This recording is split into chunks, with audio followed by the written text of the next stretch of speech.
Orang ini bertanya, Ibn Dailami, wahai Ubay, aku galau masalah takdir. Apa jawaban Ubay?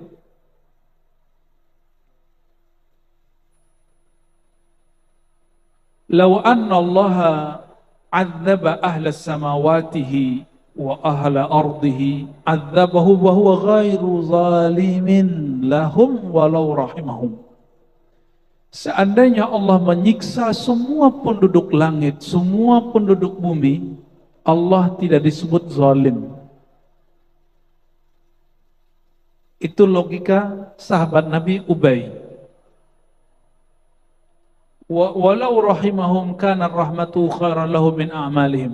Seandainya Allah memberi kasih sayang kepada hamba Allah di langit dan di bumi, kasih sayangnya lebih tinggi mulia dari amal mereka. Oke. Lau anfaqta misla uhdin dhahaban fi sabilillah ma taqabbalahu Allah minka hatta tu'mina bil qadar. Seandainya engkau punya harta segunung Salak, segunung apa nih, Gunung Gede, Bogor, apalagi Gunung Rinjani, lalu kamu infakkan semuanya di jalan Allah, tapi engkau tidak percaya dengan masalah ini, takdir, amalmu tidak diterima. Amalmu tidak diterima. Maka saya khawatir kepada orang yang berjuang dalam pergerakan Islam, lalu mengatakan, jika kita sudah tidak sanggup berusaha, itu baru takdir. Saya khawatir orang ini gak diterima perjuangannya di sisi Allah Subhanahu wa Ta'ala, tidak diterima amalnya di sisi Allah. Kita karena sayang kita sampaikan ini, tapi dia salah paham sama kita ya. Ternyata masih ada kelompok Qadariyah sampai hari ini di Indonesia, dan ormasnya sudah dibubarkan. Summa laqitu, apa kata beliau, wa ta'lam anna ma asabaka lam yakun liyukhti'ak wa ma akhta lam yakun liyusibak lahu mutta ala ghairi dzalik la dakhaltan nar. Orang yang mati dalam keadaan tidak percaya takdir, dia akan mati disiksa dalam neraka. Bahkan sebelum dia masuk neraka dia sudah disiksa. Apa siksaannya? Orang yang tidak terima takdirnya, dia tersiksa. Betul nggak? Coba tadi sakit dengan rasa sakit, yang tidak terima sakit, maka dia merasa sakit sekali.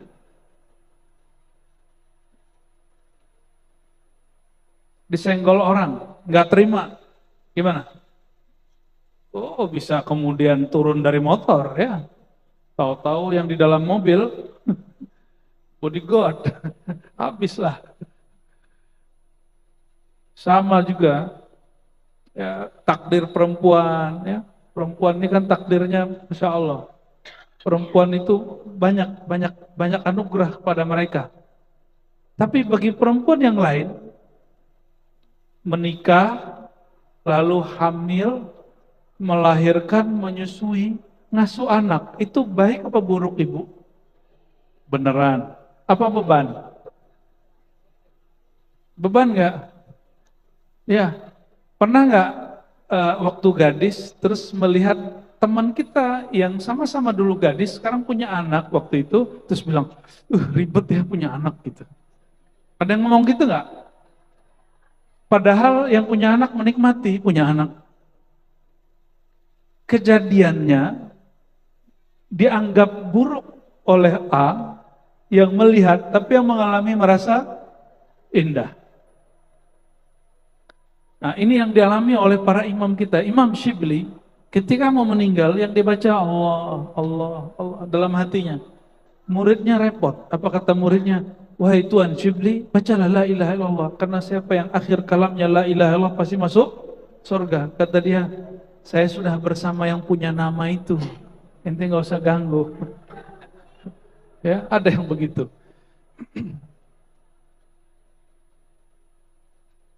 Lalu sahabat orang ini Ibn Dailami nggak puas ke Ubay, dia datang ke Ibnu Mas'ud. Ibnu Mas'ud ngomong yang sama.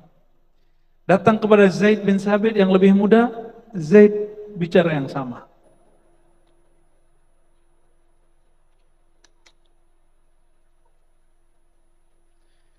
Saya mau tanya, Adakah yang terjadi di alam semesta di luar takdir Allah? Ada nggak? Ada? Katanya usaha dulu baru takdir. Adakah satu jengkal di muka bumi terjadi tanpa takdir Allah? Ada nggak? Jika ada orang mengatakan ada, maka dia musyrik. Maka dia musyrik. Berarti apapun yang terjadi, satu detik berlalu, semua dalam takdir Allah Subhanahu wa taala. Oleh karena itu malam ini saya mengajak memahami takdir jangan cuma urusan nasib baik, nasib buruk, tapi takdir buruk bukan. Nah, mohon persepsinya diluruskan. Mungkin kajian begini tidak akan banyak berefek kepada orang, tapi saya berpikir kalau kita mulai dari mana? Dari mana lagi kita akan mulai? Kita mulai dengan kecil-kecil di sini. Siapa tahu keyakinan kita kepada Allah menjadi lebih baik. Karena ini mengamalkan hadis. Mau husnul khotimah? Husnul khotimah itu nggak usah banyak wirid. Serius, nggak usah banyak torikot. Wirid paling berat itu adalah wirid rohani. Apa wirid rohani? Berbaik sangka kepada kehendak Allah Subhanahu wa taala. Maka dalam hadis yang sahih Imam Muslim dikatakan, janganlah kamu mati, la yamutanna ahadukum illa wa huwa yuhsinu dhanna billah. Janganlah kamu meregang nyawa, berpisah nyawamu dengan badanmu, kecuali hatimu, qalbumu, ruhanimu berbaik sangka dengan semua yang Allah kehendaki kepadamu. Dan baik sangka itu dilatih dari mengatakan aku ridho kepada kehendak Allah. Sudah ridho belum? Saya yakin di badannya ini ada sakit, minimal sakit punggung. Ya, kalau duduk lama sakit punggung nggak? Ya, kesemutan, rematik, asam urat. Ada mulai masuk ke jantung, ada mulai ke liver, pankreas. Yang disalahin nanti siapa ya? Semenjak saya ngaji di Sunda Kelapa, saya jadi sakit gula, gitu nggak? Ya, kenapa? Setiap Senin dan Kamis dikasih makan sama orang Sunda Kelapa. Begitu cara berpikirnya? Alhamdulillah.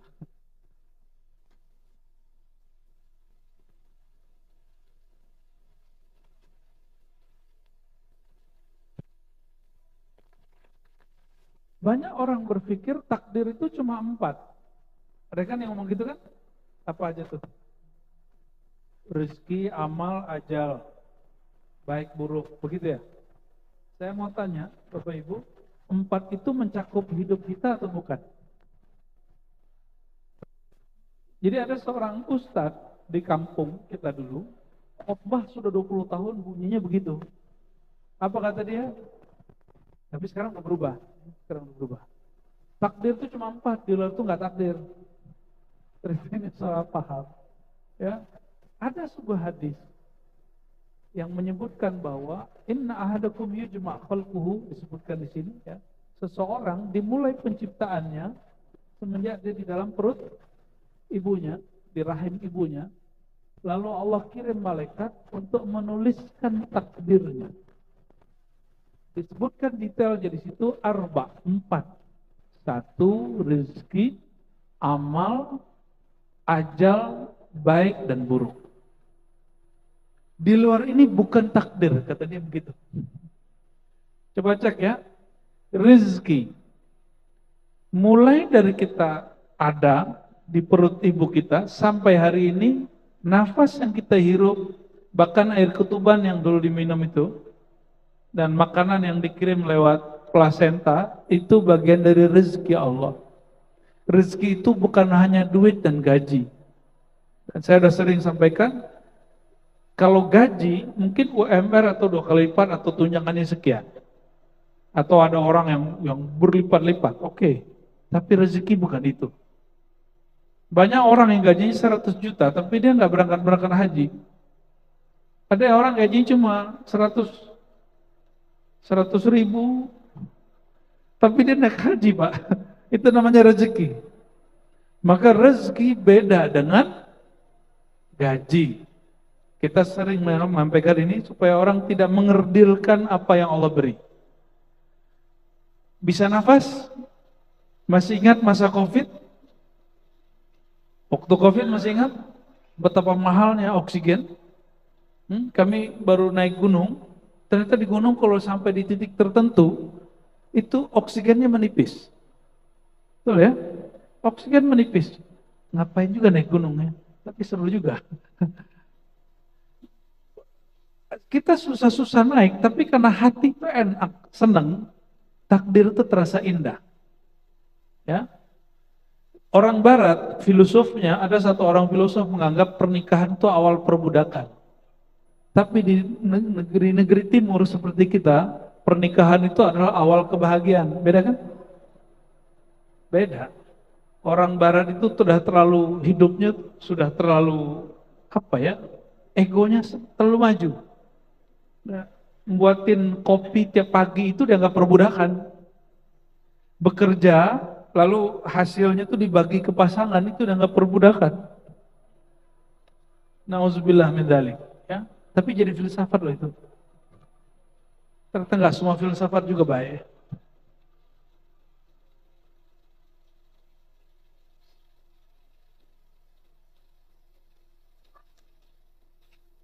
Apa yang ajib dalam kitab ini, Syu'abul Iman, ada yang disebut hadis mimpi.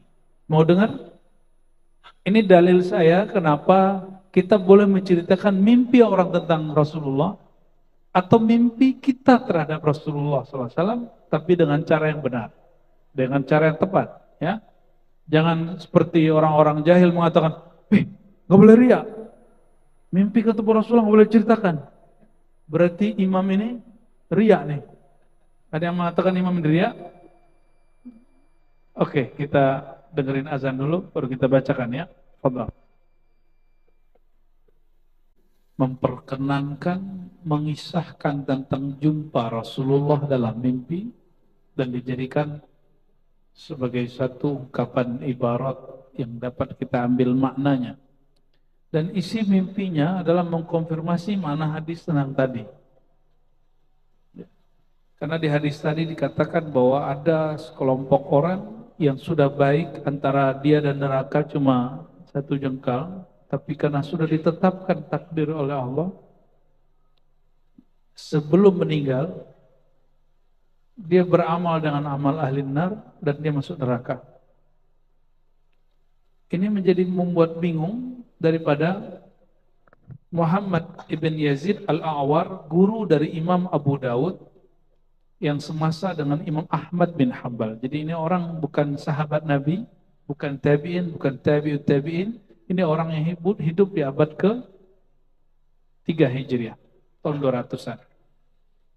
Muhammad bin Yazid, guru dari Abu Dawud As-Sijistani, mengatakan, Ra'aitu Rasulullah sallallahu alaihi wasallam fil manam jalisan ma'a Umar wa Ali. Aku tertidur lalu bermimpi jumpa Rasulullah SAW duduk bersama Sayyidina Umar dan Sayyidina Ali. Mimpi sampai hari ini sains tidak bisa menjelaskannya, ya. Maka saya tidak menganggap semua teori tentang mimpi dari sains itu dapat diterima, karena mimpi yang dimaksud baginda Rasulullah SAW bukan itu. Mereka menyebut mimpi itu gerak mata yang cepat saat tidur, apa bahasa Inggris itu, rapid movement gitu ya. Itu benar ya, REM. Oke. Itu usaha mereka karena saintis itu melihat secara empiris. Sedangkan mimpi bukan wilayah empirik. Empiris artinya apa? Panca indera, sesuatu yang bisa diraba, yang bisa dipandang secara mata. Saya pernah ngasih pertanyaan, ya. Coba lihat buku ini, kelihatan? Oke. Coba lihat rasa senang di hati, bisa lihat? Gak bisa? Kenapa? Karena rasa senang bukan wilayah empirik. Jadi jangankan mimpi, rasa senang pun itu tidak dapat disaintiskan sampai hari ini. Maka orang cuma kemudian mengatakan, kan sekarang ada cara ngecek orang bohong. Ya, nah, nanti dilihat pupilnya membesarkah atau gimana kah, ya. Itu ada kelemahannya. Selalu ada celahnya di situ. Karena orang-orang psikopat bisa melakukan pribadi ganda dan dia nggak ketahuan apa-apa. Jadi masih bisa dimanipulasi. Maka mimpi ketemu Rasulullah SAW, kita ikuti apa yang dikatakan oleh Nabi SAW. Ar-ru'ya, ya, as-salihah, mimpi itu bagian dari mubasyarat, kabar gembira dari Allah. Kenapa? Ru'yal anbiya wahyun. Pada Nabi mimpi itu wahyu. Pada wali mimpi itu ilham. Oke? Pada Nabi mimpi itu wahyu, pada ulama, wali Allah, mimpi itu ilham. Ya, berarti mimpi itu penting. Kalau bagi seorang guru mursyid, mimpi itu adalah cara membaca indikator kolbu murid. Orang yang masih bermimpi jorok, berarti hatinya masih penuh dengan syahwat kotor. Dan dia belum layak menjadi kekasih Allah. Karena dia masih menyimpan yang jorok di kolbunya. Ya. Dan orang yang paling jorok itu orang yang paling banyak menahan nafsunya. Dan orang yang paling bersih hatinya, orang yang menyalurkannya lebih banyak kepada yang halal. Makanya Nabi SAW mengatakan, wa fi bud'i ahadikum shadaqah. Dalam semua anggota tubuh ini ada sedekah. Ada yang senyum nih Buya Aldom ini. Jangan salah paham Buya. Oke. Paham di situ? Ada orang nggak mau menikah, lalu ketika melihat lawan jenis yang gagah atau cantik, terus dia ngeres, dia bersyahwat. Itu apakah lebih baik daripada orang yang menikah? Mana yang lebih baik? Dan dia menikah lagi. Begitu, ya. Tapi orang-orang akan berpikir apa? Enggak, yang baik itu yang tidak menikah. Rahib-rahib itu karena menahan itu bagi orang awam lebih baik. Rahib, orang suci, mesti dia tidak melakukan hal-hal yang beginian. Itu persepsi orang awam. Tapi Rasulullah SAW tidak begitu. Ya. Nah, jadi cara ngecek kolbu seseorang itu oke atau tidak, itu mimpinya apa. Jadi mimpi itu Allah ciptakan bukan sia-sia. Oke, jadi tidak ada namanya bunga tidur bagi seorang guru. Nah, yang ada antumnya halu. Apa kata beliau? Aku bermimpi ketemu Nabi SAW, Sayyidina Umar, Sayyidina Ali, dan bertanya tentang hadis Abdullah bin Mas'ud. Jadi bisa konfirmasi ilmu dalam. Jadi dia dalam mimpi aja nanya ke Rasulullah, apalagi kalau lagi jaga. Antum kira-kira kalau mimpi ketemu Nabi ngapain? Belum tahu kan? Orang ini kalau ketemu Nabi dia bilang, saya kalau ketemu Rasulullah saya mau nanya hadis ini. Ini orang ini. Dan benar dia mimpi ketemu Rasulullah SAW dan menanyakan hadis itu. Lalu Nabi SAW menjawab bahwa ini adalah bab takdir. Ya.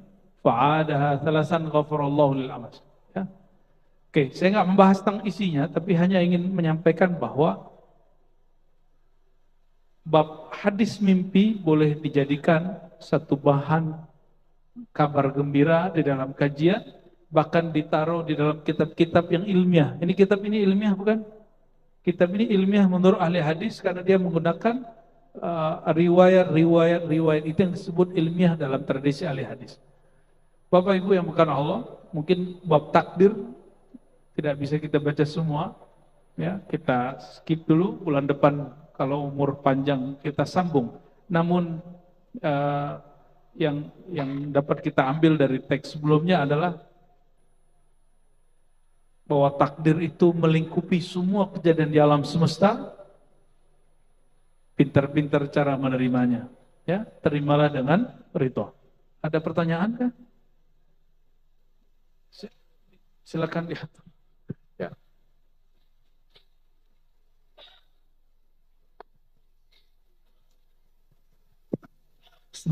Assalamualaikum warahmatullahi wabarakatuh. Izin bertanya Buya, ingin menegaskan kalimat Buya barusan yang mengatakan bahwa tanamkan buat kita semua bahwa segala hal-hal yang baik itu datang dari Allah, takdir. Ya, kalau ada yang kurang baik, itu dari kita. Apakah itu mungkin karena kita kurang? Ya. Ya. Hmm. Hmm. Baik.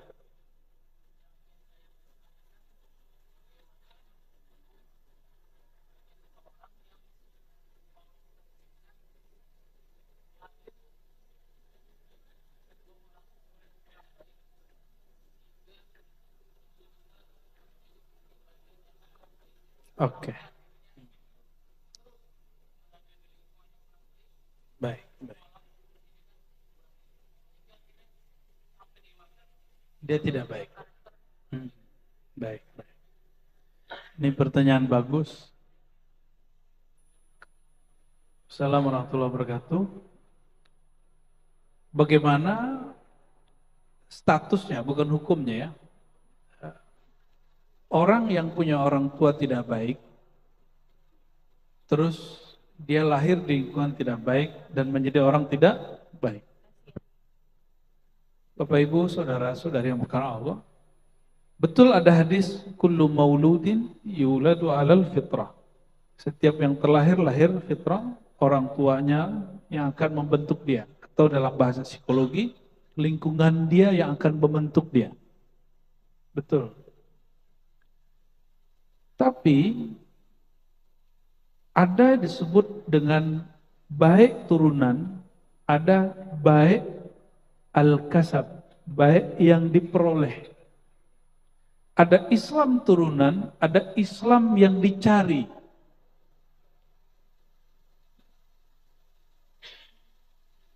Maka di Quran, kata usaha mencari itu disebut dengan kasab. Ya, kata kasab muncul di ayat apa? Al-Baqarah, ayat berapa? Gimana bunyinya? Hah?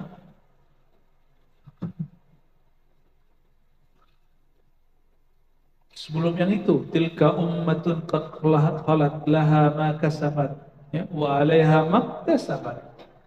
Itu umat terdahulu, orang tua kita orang terdahulu.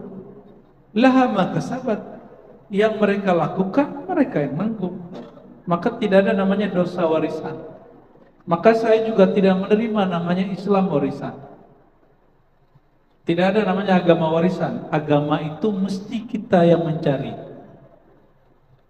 Adapun kita terlahir, diazankan, itu anugerah dari Allah SWT. Ya, anugerah dari Allah SWT, tapi kita harus mengisi keislaman itu. Gimana kalau orang tua kita non-muslim?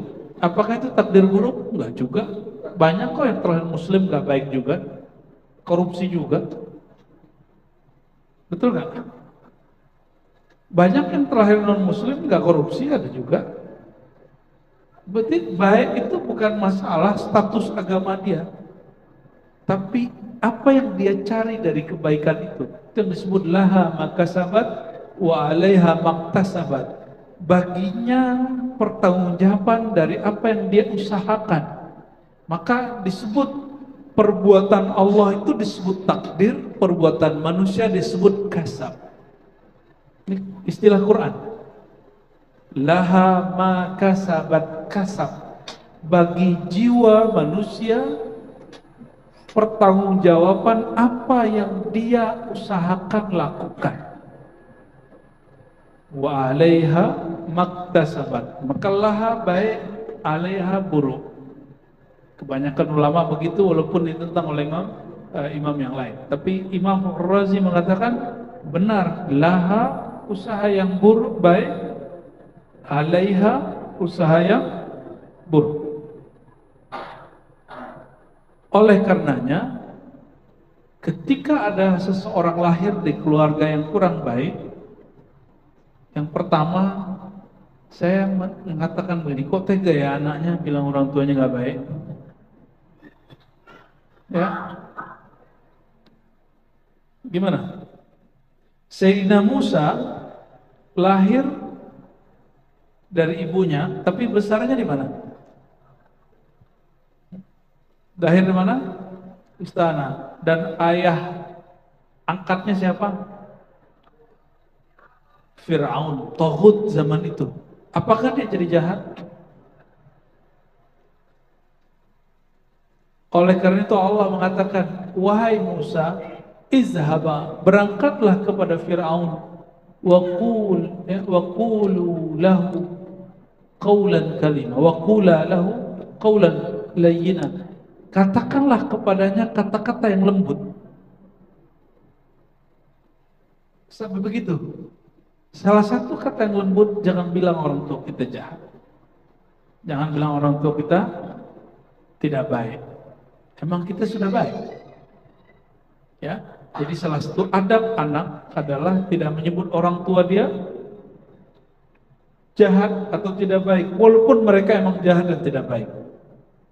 Oke?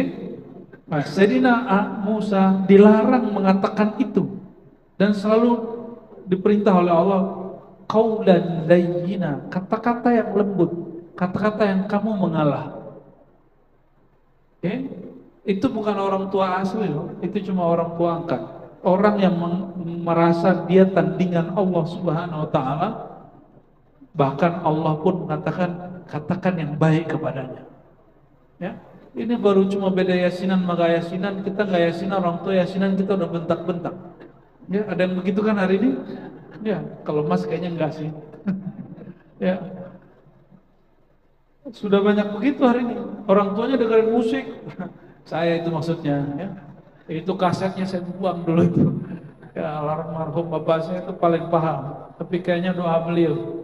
Jadi selama lebih dari 3 tahun, setiap kali ada kaset dibeli bapak saya buang belakang. Belakang itu ada kali tua, kita buang. Sore saya buang, besok pagi beliau pungut. Pagi saya buang, sorenya beliau pungut. Dan nggak pernah marah, saya dibiarin aja. Ternyata doa beliau, kita ketemu guru yang baik. Alhamdulillah rabbil alamin. Ya, rahimallahu walidaina, amin. Ya. Ada lagi pertanyaan? Cukup? Satu pertanyaan dari TikTok Live Masjid Agung Sunda Kelapa dari saudara Fulan. Ya. Apa perbedaan zikir khafi, sir dan zikir zahir? Mana yang lebih baik? Innahu ya'lamu sirra wa akhfa. Dalam Al-Quran, Allah mengetahui yang sir dan rahasia dan yang lebih rahasia lagi namanya akhfa. Ya, ada Qurannya, ada ayatnya. Ya. Juga ada ya'lamul jahra, Allah mengetahui yang jahar. Nah, zikir itu adalah proses mengingat Allah Subhanahu wa taala. Lidah itu tidak mengingat, dia cuma menyebut. Maka zikir lidah menyebut, zikir kolbu mengingat. Apa yang diingat bukan yang ada di kepala. Maka zikir akal, dia mengenang kebaikan-kebaikan Allah selama di bumi. Karena akal nggak bisa mikirin sebelum lahir. Ada yang tahu apa yang dia lakukan sebelum lahir? Yang ruhnya alami sebelum lahir, ada yang ingat? Kita tidak ingat. Maka diutus para rasul, para wali Allah untuk mengingatkan kepada kita bahwa ruh kamu sebelum lahir di sini itu sudah jumpa dengan Allah SWT. Maka pada hakikatnya zikir itu adalah teringatnya ruh itu kepada yang meniupkannya. Itu dia. Itu yang disebut zikir. Adapun zikir subhanallah, subhanallah, itu latihan zikir. Itu latihan zikir 100 kali, maka dia perlu angka.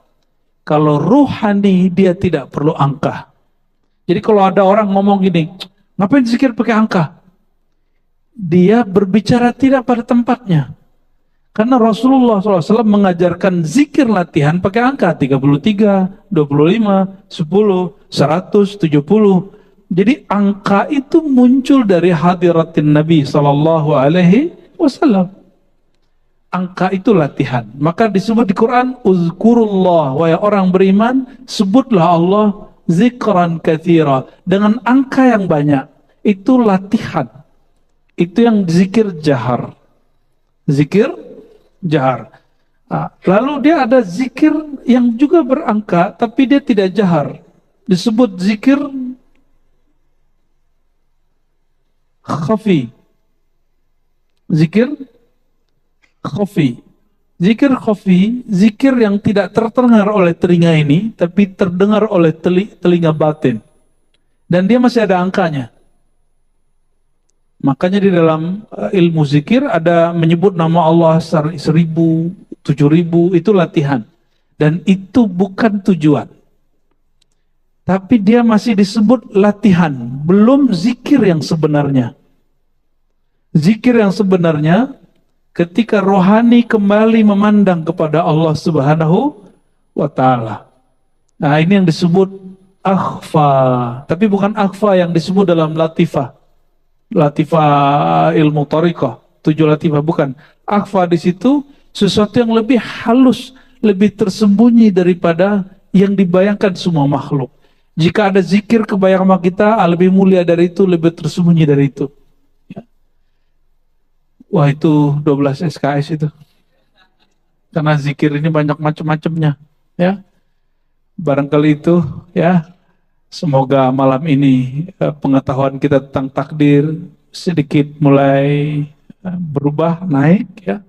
Dan tentang al-Islam juga mulai positif.